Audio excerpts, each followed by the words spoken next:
Thank you for joining us. Sure. Just asking you about this academy, obviously. So, your experience, you obviously came through Nottingham Forest. What was that like there? Was it? Well, the academy system's changed dramatically since then. It was kind of an open youth system where you didn't have contracts and the like. When you were a kid, you just went on trial at clubs, and if they wanted to sign you, you signed schoolboy forms, usually by 14, and that kind of locked you into a club till 16, and then at 16, they'd speak to you about a possible scholarship, which then, of course, was called a YTS. Now it's all changed. From a very young age, they sign year contracts, and then at a certain point they can sign longer-term contracts for the future. So it's changed on that side of things, and obviously a lot of the coaching and the way that the EPPP now has kicked in to format things differently has changed significantly over that time. Your experience, you were at Nottingham Forest, obviously didn't quite work out for you there, you had a bad injury. But what was the Forest Academy like back then? Obviously, Brian Clough was the manager. Yeah, it was very good. It was renowned. Yeah, it was renowned at that time. He didn't have a direct influence. I didn't work directly under him. He was with the first team.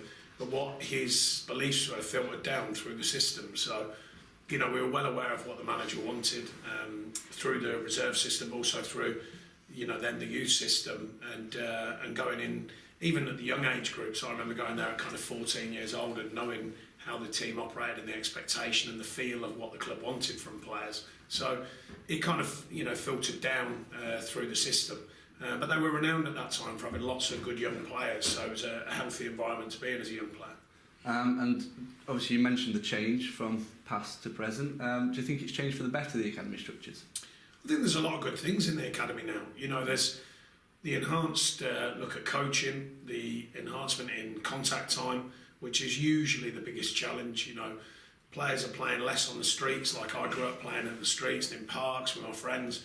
Now it's a more designed learning curve, really, through the academy system. I think the balance to that is this idea that we've got to be careful not to put them in a cosseted environment. It's got to be safe, it's got to be secure, obviously with good facilities and good coaching, but not too cosseted, because you learn a lot in the playground playing with your mates and different skills, different ways of playing. So you did learn a lot. You didn't know it at the time as we imagined learning, but you knew it, instinctively how the game operated and how to play. So I think there's still a balance to be sought. We're always looking for the best balance and the best way of formatting the academy system. Not me particularly, you understand, but the powers that be. And I think slowly but surely it'll kind of be more flexible and malleable in order to get to the right outcome. So let's talk about Burnley Academy. Where is the academy at now, the structure-wise? Yeah, but it's improved. It's getting stronger. With Cat 3, we want to develop that and move it forwards. Some of that is facility bound, which we're looking to increase the facilities at the training ground where we are today, and that will enhance the base, if you like, of the academy, which ticks some boxes for the EPPP, which allows us to move forward as a structure. And of course, it always comes about players. We want the talent in the building that we can get in.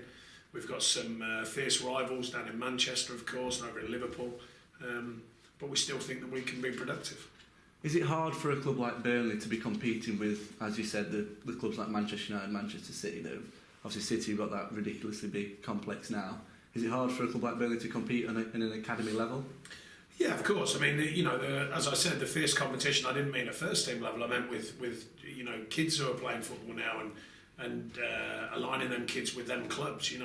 The badge sells, the size of the club sells. They have all sorts of different products that they put to the players now, which are all well and good, schooling, private schooling, etc., etc. These are all the challenges. But on the other hand, we as Burnley Football Club, we think there's certainly statistically a considerably higher chance of going through our system and into the first team than it is at a club like Man City or Man United and Liverpool, Everton, etc. So, there is that. The bigger picture of the journey, if you like, is to get in the first team. That's what every young player should want and do want usually. And we can certainly offer not an easier, because that's the wrong way of putting it, but a kind of clearer pathway into the first team, because obviously we don't spend millions and millions and millions of pounds every year on players, which means that there's always scope for young players to get a chance and do well at Burnley Football Club. In which case, have you got any players at the moment that are showing good progress that might be in your first team plans in the future? Well, there's some under the radar who have been working diligently behind the scenes. The development pathway into the Premier League is obviously a lot tougher because of the demands of the Premier League. But there's players that we feel are enhancing and improving, and over time, you know, we monitor them, and when we deem it correct as a staff, and inevitably my decision, then they'll get their chance.